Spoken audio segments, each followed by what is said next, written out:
Let me ask you something. Do you start learning one skill, then suddenly jump to another, then another, and at the end of the day, you feel confused, scattered, or even guilty? People tell you, just focus on one thing. Pick a single career. Stop changing your mind. But what if I told you having too many interests is not a flaw, it's a psychological advantage? And science, psychology, and the future of work are finally catching up. People with too many interests often grow up hearing one sentence: focus on one thing. But their mind doesn't work that way. They are not confused, they are not lazy, and they are not broken. They simply have a brain that is wired for exploration. They are curious by nature, they get excited easily, they learn fast, and they get bored just as fast. Psychologically, this usually comes from three things. First, high curiosity. Their brain releases a lot of dopamine when discovering something new. New ideas, new skills, new worlds. Novelty is addictive to them. Second, fast learning. For example, at the beginning, they progress very fast. In the first weeks, people tell them, "You're talented. You learn quickly." But when the beginner phase ends, when progress becomes slow and boring, their motivation slowly disappears, because the excitement is gone. Third, fear of choosing wrong. Deep inside, many of them are afraid to commit to one path, afraid to waste their potential, afraid to close other doors. So they keep all doors half open. There is another reason people with many interests behave like this, and it has less to do with motivation and much more to do with fear. Let me give you a simple example. Imagine you are in a restaurant with a menu of 3 items: chicken, fish, pasta. You choose in 10 seconds. Now imagine a menu with 50 items. You read, you hesitate, you change your mind. You ask the waiter again, and even after you order, you look at other tables and think, maybe I should have chosen that. More options does not make choosing easier. It makes choosing harder. Now here is where it becomes serious. In psychology, this is called choice overload. When the brain has too many good options, it becomes afraid of making the wrong one, because the brain is trying to avoid regret.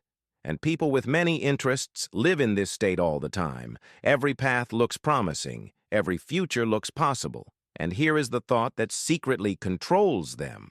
What if I choose this? And later I discover that the other path was the right one. So they don't quit because they are bored. They quit because they are uncertain. Uncertain that this path will give them the life they want. Uncertain that this choice will lead to success. Uncertain that they are not wasting years. So they leave early. They switch. They restart because they are searching for security. A path that finally makes them think, yes, this will work. From the outside, they look talented. From the inside, they often feel lost. They compare themselves to people who chose one path early: doctors, engineers, artists. They think, why can't I be like them? They start many projects. They finish very few, because their mind is always asking, what if there is something better? This creates a painful cycle: excitement, overcommitment, loss of interest, guilt, restart, again and again. But here is the part most people don't tell you. Having too many interests is not a weakness. It is a different kind of intelligence. These people are good at connecting ideas, good at seeing patterns, good at adapting, good at learning new skills.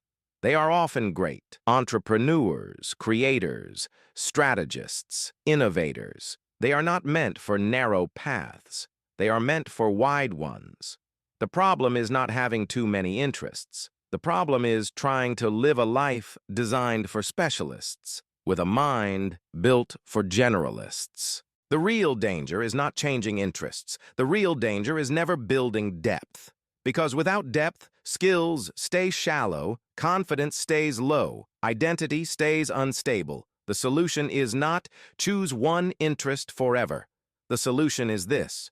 For example, if you like video editing or entrepreneurship or design, don't try to do all 3 at the same time. Choose one direction for 1 year.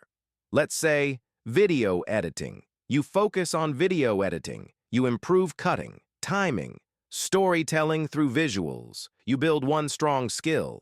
Then later, you bring entrepreneurship into your projects. You bring design into your videos.